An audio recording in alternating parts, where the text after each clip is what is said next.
Alright boys, today we're going to be going over how to finish this 11th inning as fast as possible. Every small little detail that you guys are probably overlooking is something that I have put in this video. I even have a dedicated method outside of Diamond Dynasty that's going to help you get program stars, and you're going to have to stay to the end of the video to look at that and to see that video and that type of stuff, because it is something that I have put a lot of time and effort towards. Before we get into this video, if you guys hit that like button, that sub button, we're going all the way up to 1K, so make sure you're subscribed. Anyways, I'm not going to waste too much time. Let's get right into the freaking video. Golly boys, it's kind of sad that this is going to be my last time making this video, but it's a brand new season, the 11th inning, the last inning for MLB The Show 20. Now we're going to kind of just be going over how to finish this as fast as possible. This is my last video doing one of these, and I'm kind of pretty sad about it, as I've been doing one of these pretty much every single inning, and they've kind of been gaining traction, so I kind of want to just go through some things and talk about some things. So anyways, we're going to be going over how to finish the 11th inning as fast as possible. Obviously, there is tons and tons and tons of stubs to be made here, but the very first thing that I'm going to advise and I'm going to go over is going to be the showdown. The showdown not only it gives you more this time. It doesn't just give you 75 like it usually does. This time it gives you 100. I'm glad that SDS did this, because obviously there's 2,000 stars that you've got to earn. So that's obviously a really, really hard one. So let's go to the showdown. Let's talk about it. So the showdown, you know, showdowns can be sometimes difficult. I do believe that they've gotten a little bit better at the beginning. The first, second, and third inning showdowns, those were absolutely brutal. So what I'm going to do is I'm just going to go over a quick, small draft. And so what you're wanting to do every single time is you want to draft pop and power. So whoever hits the best is going to be the guy you're going to be going over. I'm actually going to pick Hanley because I like his swing the most. I think he's the best. And the next guy is going to be Harper. That's a no-brainer. Absolute pop versus right. And next guy, you don't ever want to grab pitchers. Don't grab pitchers. I'm actually going to get Larry Walker. I know a lot of people would pick Jimmy Fox, but just make sure you're drafting those hitters. Sean Murphy has a great swing. I don't really have anything against him, but this is an easy pick. Corey Seager, he destroys righties. You don't want to pick a pitcher, and if you do, you want to pick a outfielder. Monte Irvin, he's kind of glitchy. I feel like he's going to be a little bit good, so I'm going to pick this card, you know, someone that I don't really try out this much.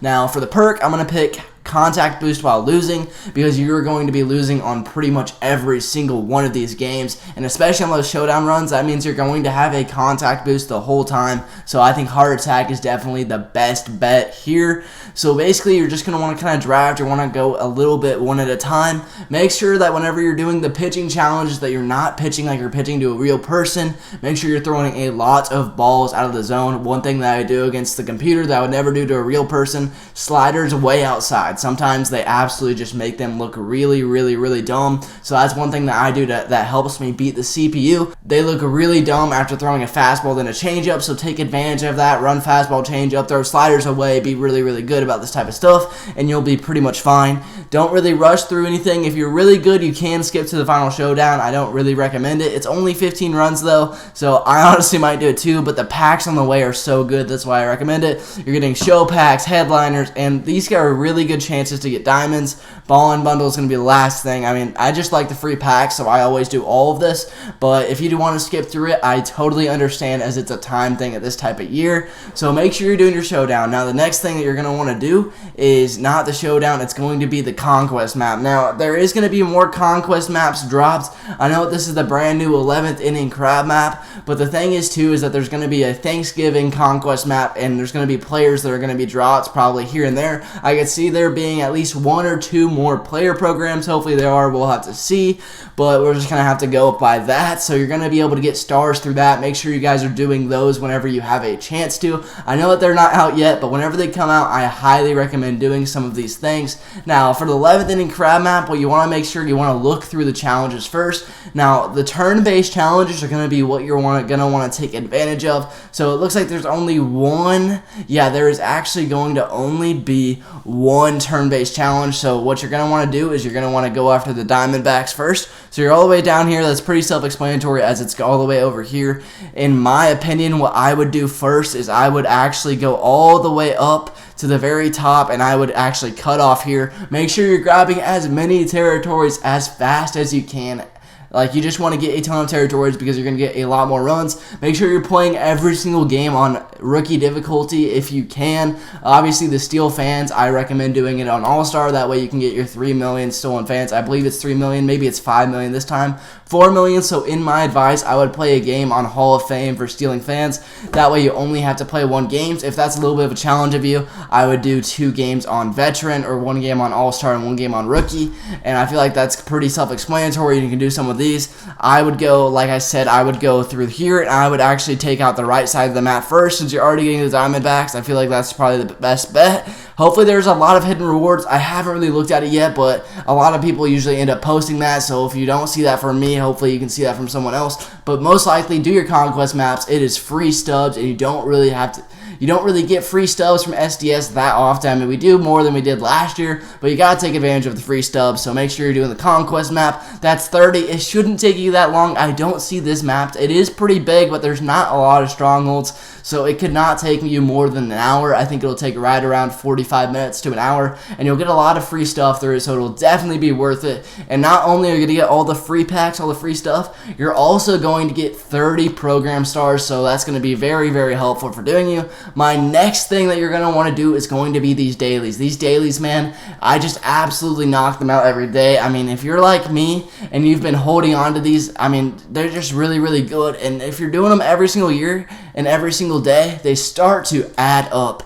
Now, we're going to do the elbow guards here. You're going to make sure that you do this. I saved mine up so I could stack these. I didn't do these for a couple days. Make sure you're doing your challenges and make sure you're going through some of these. I actually think I'm out of third baseman because I used it last time, but we should end up having enough. I should have enough, but this is definitely something you want to do every single day. It adds up, guys. I promise you, if you're doing it every single day, you'll actually see results fast, and you'll just be going higher and higher and higher.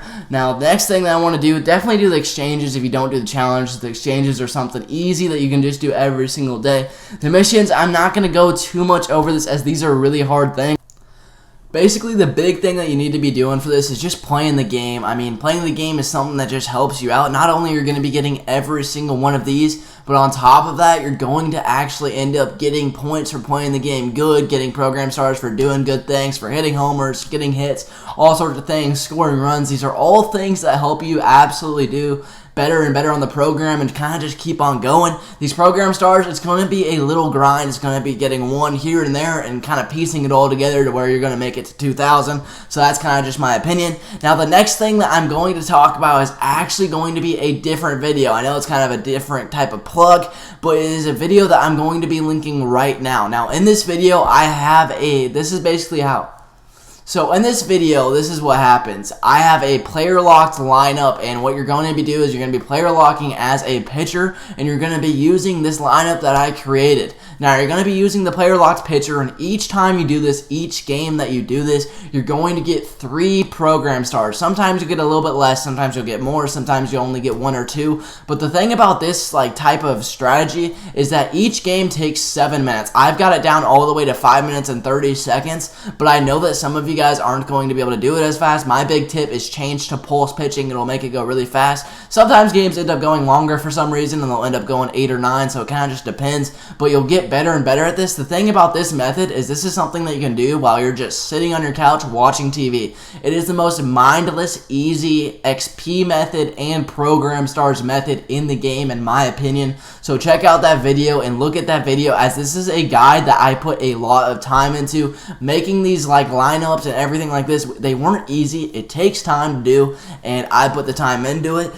Basically, this roster, it just helps you out an absolute ton, so I highly recommend it. The last thing we're going to be talking about in this final video is we're going to be talking about the collections, and we're going to be talking about the 11th inning collection. Now, the voucher is going to be up to you. If you guys like Griffey, I think that you should definitely go in on this 11th inning voucher, as it is 1 card. So make sure you do your voucher. A lot of people forget about the voucher. I ended up selling Griffey because he just wasn't part of my team, and I know I'm going to get mazed whenever I hit World Series. So I didn't end up going after this 11th inning voucher, but I highly recommend you do it. I know that a ton of my subscribers absolutely love Ken Griffey Jr. So think about this. Definitely think about it, as it's something that is really, really important, and it'll just shoot you 75 stars right off the bat. The next one, though, I'm not very sure about. The finest series players. Now, if you guys think that you are going to use these cards and you are going to keep these cards, then by all means do this, finest players. But I have a lot of guys that are finest guys that I have bought that I don't think are going to be my actual in-game cards. I know we're at the very end game, but I think that I'll end up getting rid of Nick Anderson and guys like Liam Hendricks, so I'm not going to lock them in. Giovanni Gallegos, he's kind of shelved for me, but I don't know if he'll end up staying on the squad. Obviously, guys like Soto and Bauer and Jacob deGrom are probably going to stay on the team the whole year, and also guys like Manny Machado. But just make sure that if you end up locking these players, that you are 100% set that you are going to end up using these cards. I highly recommend doing it, because if you overlook one of these cards and you want to sell them later down the line, you're simply not going to be able to do it, because there'll be no sell. So make sure that this is going to be the right thing for you. And this is my last tip for getting program stars in MLB The Show 20 Diamond Dynasty, the 11th inning. If you guys like this type of video and you like this type of content, hit that like button, hit that sub button, and make sure you comment down below so I can know that you enjoyed this video. If it helps you out and you want to leave a comment, I'd really appreciate it. If you think that I left anything out and you want to talk about something, also put that down in the comment section below. I love to talk about these type of things, and I'll definitely have a conversation with you guys. If you're not subscribed, hit that sub button, and thank you guys for watching. Might be out.